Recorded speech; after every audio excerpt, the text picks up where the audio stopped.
In this video, you are going to learn how to keep your email list healthy by figuring out who your cold subscribers are with answering 3 questions. I'm Jason Resnick of NurtureKit, NurtureKit.co, and if you aren't sure what a cold subscriber is, essentially it's someone who is on your email list who isn't engaged with your emails. They don't reply, they don't click, they don't even open up any of your emails. And if you send email to cold subscribers, ultimately it's going to hurt your deliverability.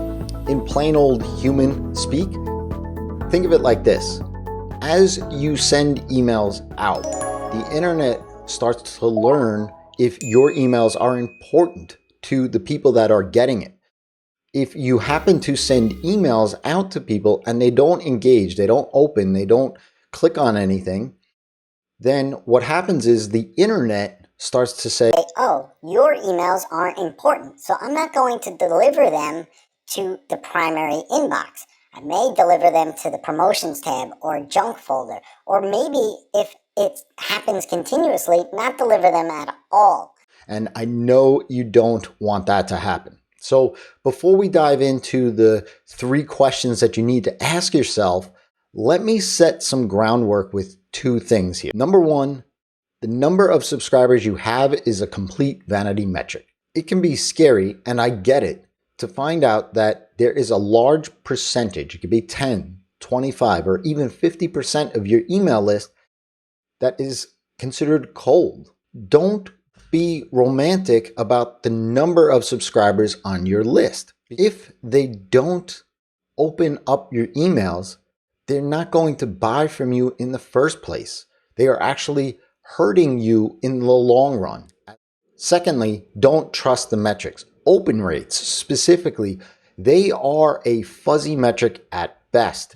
Now, there are platforms out right now that, well, they are privacy focused and they block the tracking mechanisms that you use to see opens. What you really want to count as an engaging metric are the clicks or the replies. So we're going to lean on that a little bit more when we talk about pruning the list. So once we identify the cold subscribers, we're actually going to implement a sequence to get people to click. And with the advent of iOS 15, this blocking mechanism will be amplified to a much bigger portion of the market share of people who read emails on iOS devices. So open rates, you don't want to use as your metric to define somebody as being engaged or not cold. So let's dive into what defines a cold subscriber for specific platforms. ConvertKit has a cold subscriber segment that, well, on its own, I would not use. And the reason why I wouldn't use it on its own is because it doesn't take into consideration your business, how frequent you send emails, the segments that you have, the automations that you're running. That segment is specifically built around the time somebody joined your list and the last time they read an email. In and of itself, you don't want to use. But we're going to dive in and see how we can use it to help define our actual cold segments. Drip, MailChimp, ActiveCampaign, they don't have these cold segments. However, they do have the ability for you to search for subscribers based on indications and attributes for what could be a cold subscriber. Okay? Drip gives you the ability to search those subscribers based on those that haven't engaged in their last number of emails, and that number you can define, or haven't clicked on anything in the last number of days, which you can also define. ActiveCampaign has this function called engagement tagging, which you have to enable in order to get any sort of these kind of features. So while these are good, they're still very much incomplete because your list and my list are completely different, even if we have the same individuals on that list. So you may find yourself, if you are solely basing your cold segment on these features, you may find yourself removing people that you don't want to be removed. So as you can see, it's very difficult for any platform out there with the click of a button to give you who the cold subscribers are. So what defines a cold subscriber then? Let's dive into the 3 things. How often do you send emails? That's the first thing. Let's use an example here and talk through this. Say you have a customer and non-customer segment. That customer segment you send emails out once a week to.